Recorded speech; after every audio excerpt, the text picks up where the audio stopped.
Esta mañana escuchaba una idea de las autoridades de justicia de Colombia, donde intentaban establecer unas penas diferentes de los delitos comunes para desconcentrar un poco las cárceles. Por ejemplo, si te roban un celular, agarran al ladrón, detectan que el celular es el tuyo y te lo devuelven.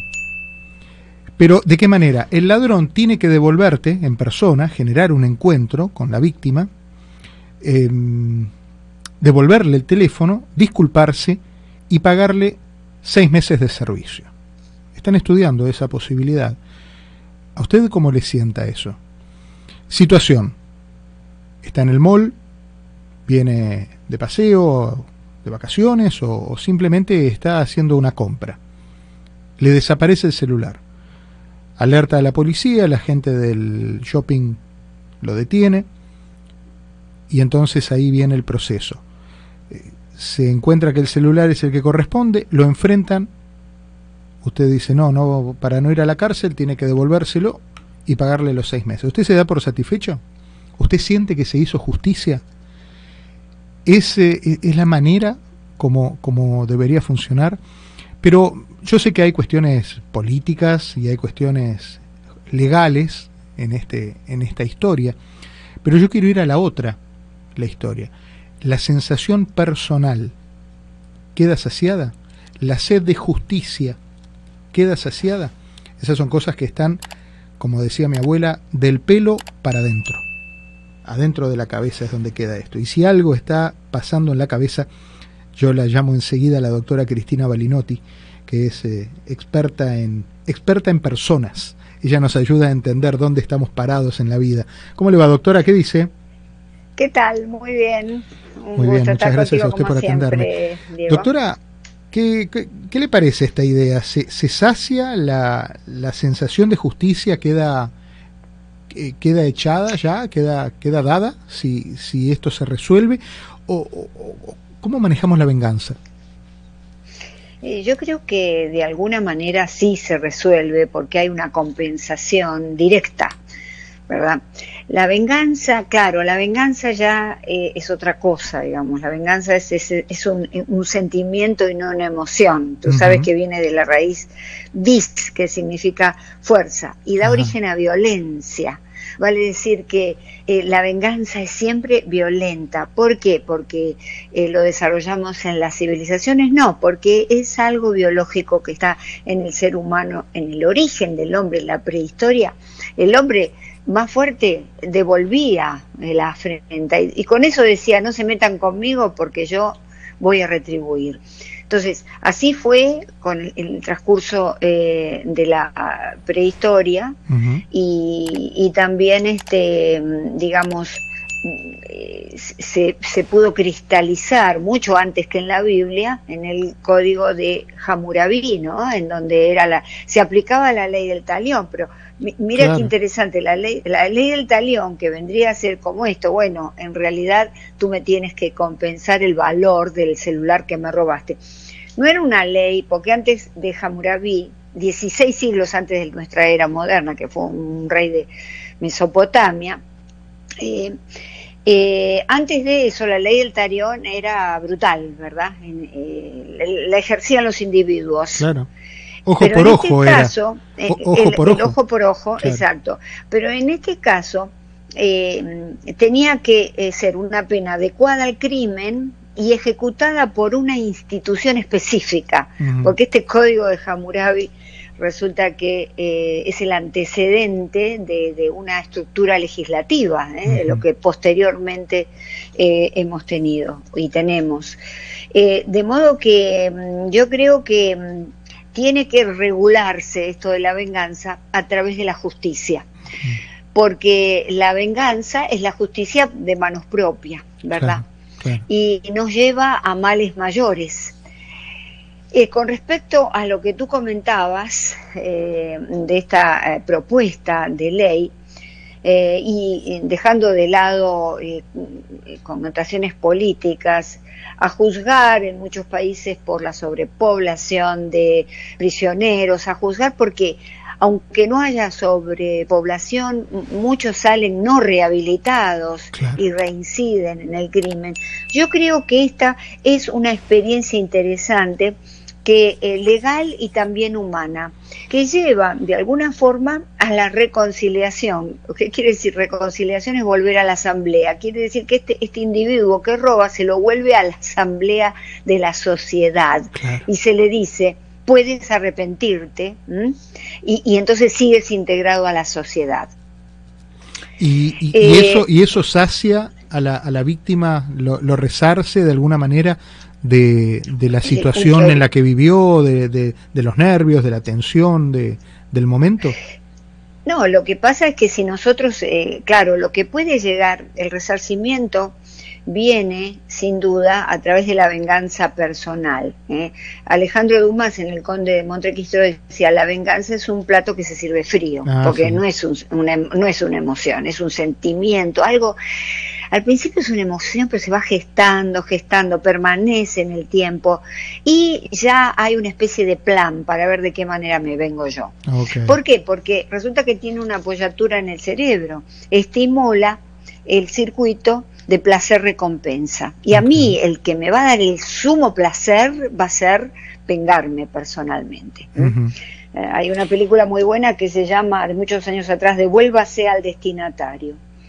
Es el caso justamente de una mujer muy integrada a la sociedad, que es violada, y empieza todo ese proceso de venganza, ¿no? La película es devastadora, claro, pero justamente destruye mucho humanamente al que ejerce la venganza y lo acerca al criminal, al que de alguna manera ejecutó el delito. Ajá. Hay muchas situaciones en las cuales uno se enoja mucho y la verdad es que, bueno, la primera frase que viene es: lo quiero matar, pero eso no funciona así. Y después se va enfriando, con el paso de las horas, del tiempo, después se va enfriando y entra en razones y se da cuenta que, bueno, que hay otros procedimientos por los cuales encontrar la justicia, ¿no? Y que se cumpla, digamos, justicia. Justicia es una palabra que se usa para cosas muy grandes, pero en cualquier caso, un resarcimiento en cuestiones menores también es hacer justicia. Dicho eso, ¿nos cuesta mucho encontrar paz en un veredicto, en una resolución? Bueno, va a depender del crimen cometido. Sin duda, si me matan un hijo, yo no voy a encontrar paz, por más que maten a ese individuo o de alguna manera quede en la cárcel por toda la vida. Por ahí siento una suerte de resarcimiento diferido, porque al final lo van a matar, igual que le pasó a un hijo. Pero la paz nunca se encuentra, aunque yo creo que hay que trabajar mucho, particularmente en Occidente, copiando a Oriente, el tema del perdón. Tenemos que de alguna manera perdonar, pero no por, digamos, bueno, qué solidarios que somos, sino por una cuestión de tranquilidad personal, porque si no nos toxificamos, nos ponemos cada vez peor. Entonces tenemos que liberar todo eso para no vivir en el pasado, pues si no vivimos aferrados a eso que pasó, que es el pasado. El perdón es más liberador para quien lo ofrece que para quien lo recibe, ¿verdad? Sin duda, claro, por supuesto. Al igual que en la venganza, que se liberan una serie de tóxicos en el cuerpo de la persona que lo siente o lo ejecuta, el perdón también tiene su propio cóctel químico. Y entonces es interesante poder perdonar, porque entonces nos sanamos. Si no, ¿qué pasa? Entramos en un proceso de enfermedad psicológica y física también, psicofísica, porque vivimos tan acelerados, obsesionados, esa es la palabra, por eso las personas con trastorno obsesivo compulsivo tienen mucha más propensión a la venganza, porque quedan como atrapados en eso, no pueden salir y terminan enfermándose. Vale decir que eso es lo que tenemos que cambiar. Es una visión diferente, pero lógicamente muy difícil de lograr acá en Occidente, ¿verdad? Claro. ¿Se necesita un trabajo emocional de estar emocionalmente estable muy grande para llegar a la situación de perdonar? Lo que sucede es que para poder llegar a la estabilidad emocional debemos primero conocer nuestras emociones, es decir, desarrollar la inteligencia emocional, que es esa capacidad de, digamos, de templanza, de comprender al otro, de comprenderme yo, y de no justamente estallar, estallar. Entonces, eso es lo que, digamos, se aconseja. De modo que hay muchas técnicas que se pueden aplicar en torno a esto, pero fundamentalmente el trabajo, el conocimiento, y eso se lo tenemos que enseñar a nuestros hijos, el conocimiento emocional. Cuando yo estoy, a veces nos pasan cosas y de pronto sentimos el corazón que se acelera y estamos nerviosos. Parar un momento y preguntarnos, ¿qué me está pasando? ¿Por qué estoy así? Entonces me pongo en contacto con la emoción y le pongo un nombre. ¿Y ese nombre cuál es? Bueno, en realidad tengo mucha bronca porque me hicieron algo que yo no quería. Pero ponerlo en el discurso, en la palabra, hay que enseñarle eso a los chicos. ¿Por qué estás enojado? Bueno, estás enojado porque te molestaste con un compañerito. Una vez que nosotros amasamos eso como una plastilina, ya después va a salir espontáneamente. Y vamos a poder llegar, digamos, al equilibrio emocional. Por eso la inteligencia emocional es tan importante. Es fundamental, por eso hay gente... porque venimos también de una cultura donde, ¿y vos no se la devolviste? Por ejemplo, ¿no? A los chicos. Le decimos, ¿y vos no se la devolviste? Porque el chico, ¿por qué estás triste? Y porque me peleé con un compañero. ¿Y vos no se la devolviste? Y me sacó la comida. ¿Y vos no le sacaste la de él? Esa es la primera reacción. Reaccionamos como adultos, hablando con chicos, que en realidad ellos no tienen esa misma escala de valores que tenemos nosotros. O sea, tienen una pureza que todavía no está todavía del todo contaminado con los años, con las experiencias, con las canas, con las heridas en el cuerpo, ¿no? Claro, lo que pasa es que nosotros como adultos se dispara un poco lo biológico, subconsciente, eso de, como te decía al comienzo, que la primera forma de justicia fue la venganza directa. Claro. Entonces somos seres, y hay alguien, un gran pensador, que dijo, somos mucho más primitivos de lo que pensamos, a pesar de todo este desarrollo tecnológico y científico. Entonces, evidentemente en situaciones determinadas aparece ese salvaje que fuimos alguna vez. Claro, entonces por eso hay que trabajar también eso y saber que es así, saber que adentro de nosotros biológicamente está marcada la discriminación, está marcado el odio, está marcada la venganza, son trazas biológicas que tenemos que trabajar desde la civilización, pues si no nos matamos todos. No, claro, es un poco lo que está pasando ahora. Y aparte que son costumbres adquiridas, o sea, no nacemos discriminadores, no nacemos, son cosas que vamos conociendo en el camino y vamos reaccionando en consecuencia. Pero fíjate, por ejemplo, la discriminación, por eso yo te decía que es biológica, aparece en el comienzo de la historia como la capacidad, digamos, benéfica para el hombre primitivo de poder diferenciar un animal que lo iba a atacar de otro que era bueno.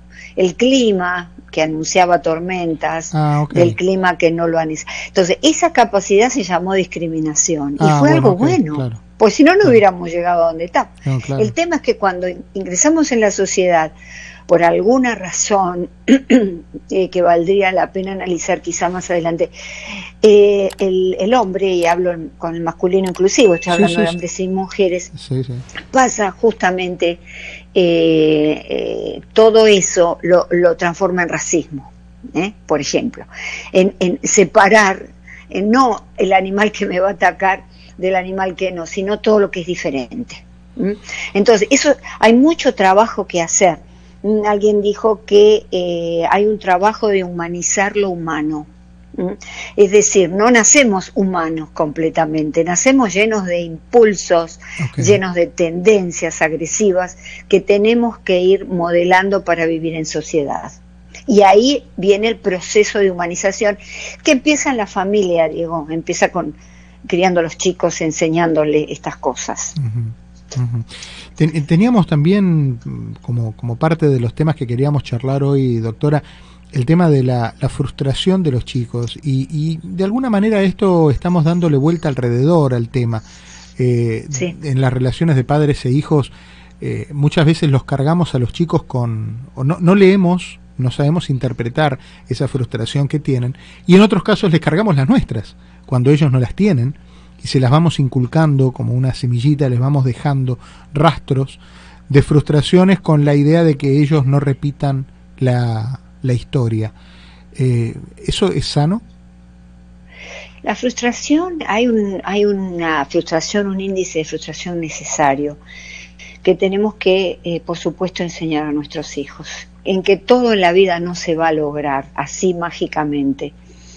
Entonces, de pronto, yo creo que se frustren en cuestiones materiales es muy sano. Hoy no puedes esto, tienes que esforzarte para lograrlo. Él tiene que saber, el niño, que si quiere un auto Sport cuando es adolescente no puede salir a robarlo, sino que tiene que trabajar para ello. Porque si nosotros no lo frustramos desde chicos, damos un delincuente.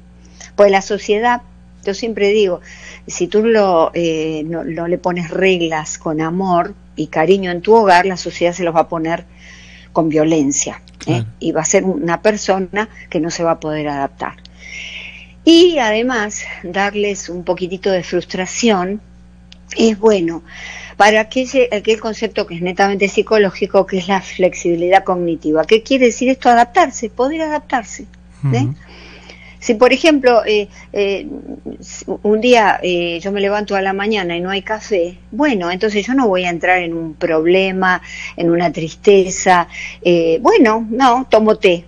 Entonces, eso es básicamente en la sociedad, cuando sale el individuo y sabe que se puede adaptar a través de esa frustración que nosotros le pasamos, ¿verdad? Ahora, no hay que frustrarlo emocionalmente, Diego, porque entonces ahí sí que le podemos crear un trastorno, un problema psicológico. Deme un ejemplo de una frustración emocional. Por ejemplo, no hay que acariciarlo, no lo acaricies tanto que es varón, a ver si todavía se hace flojo, ese tipo de cosas. No dejar, los chicos no hay que abrazarlos tanto, no hay que estarles tan encima, y entonces esa es otra de las razones, porque es una corriente bastante fuerte, que no prende mucho en los latinos, pero que existe en el mundo, en donde el chiquito ya parece que a los 3 años es adulto, ya no recibe los abrazos, los besos, tiene que crecer rápido. Entonces, eso le estamos creando una frustración emocional negativa, claro. Porque el chiquito necesita límites con amor. Te quiero mucho, voy a estar siempre contigo, pero esto hoy no te lo puedo comprar. ¿Por qué? Papá no puede porque trabaja mucho, porque no tiene dinero ahora. Explicarle. Y no salir desesperado a ver de qué forma le voy a comprar el robot nuevo o el videojuego nuevo. Eso pasa mucho acá. Hay muchos chicos que están solos en casa mucho tiempo porque los padres trabajan mucho y sienten tal vez en una mezcla de culpa vuelve a aparecer la palabra sensación de resarcimiento para con los chicos, ¿no? La necesidad de darles lo que pueden y lo que no pueden, tratando de compensar con algo una ausencia, y eso es demoledor en el tiempo. Resuelve el momento, pero es demoledor en el tiempo para el padre y para el chico. Claro, porque no solo el chico no ve el trabajo del padre, no lo puede elaborar, no puede admirar el sacrificio del padre, porque lo está viendo como un cajero automático nada más, como un objeto que le da dinero, sino que además le va a costar mucho vivir en sociedad, trabajar, tener pareja, porque como acá afuera en la sociedad no es tan fácil. Si yo me enojo y grito o cierro la puerta y no hablo con mamá y papá, enseguida me compran algo. Y acá cuando yo voy al trabajo no es así. Y entonces esto es lo que... por eso hay tantos jóvenes desadaptados también, ¿verdad? Como tú indicas muy bien, hay una culpa de los padres que no pueden estar presentes, particularmente de las mamás, que no pueden estar presentes y entonces todo lo que veo se lo doy y ahí me quedo tranquilo. El nene tiene todo, la nena tiene todo y a veces sí, tiene todo material, pero está el agujerito, la carencia emocional, en donde tiene que haber eso se puede compensar. Mira, de ahora en más llego a casa, vamos a hacer un juego de mesa, vamos a jugar juntos, que no sea al ajedrez, al ludo, a lo que fuese, sí. En donde estamos juntos y entonces charlamos, porque a través de esos juegos surgen temas también y risas juntos, y ese momento es como una cuchara, una papilla, digamos, nutritiva. Claro. Porque estamos nutriendo el alma, claro. y no cuesta mucho trabajo. Esa es una de las fórmulas de compensar también esta cultura. Sin duda, no, porque aparte nadie está hablando de pasarse 4 horas, son momentos, es la suma de momentos lo que va terminando de marcar una diferencia, ¿no? Sí, por supuesto. Tenemos que tener en cuenta, a veces no se puede, porque estamos hablando y de pronto hay chicos con problemas serios, trastornos, sí. Que por más que uno sea así, el niño no se puede adaptar, pero estamos hablando de niños con problemas de atención, con esquizofrenia, con ictus, es decir, con muchos temas psicológicos, que entonces si nosotros le damos toda esta educación, este apego seguro, ¿verdad? Y el niño no se adapta, entonces sí tenemos que llevarlo al psicólogo o al médico pediatra, si sigue con rebeldías, con rabietas y ese tipo de cosas. Me ha llamado la atención en los últimos, decirle 2-3 meses, distintos casos de gente conocida, con chicos en edades parecidas a los míos, alrededor de los 20, donde entre padres comentamos que ellos mismos están pidiendo la necesidad de charlar con alguien. Y entonces ahí viene como una movida de estantería muy grande, porque lo primero que uno dice es, ¿pero qué te pasa? ¿Es por plata? ¿Es por tu novia? ¿Es por tu novio? ¿Es por la escuela? ¿Es por alguna cuestión relacionada con tu intimidad? Y viene un no atrás del otro. Y entonces el padre se queda como en la puerta, acompañando desde la distancia una situación que querría estar más próximo, pero los chicos necesitan hablarlo con alguien, un terapista, un psicólogo, y lo están empezando a pedir.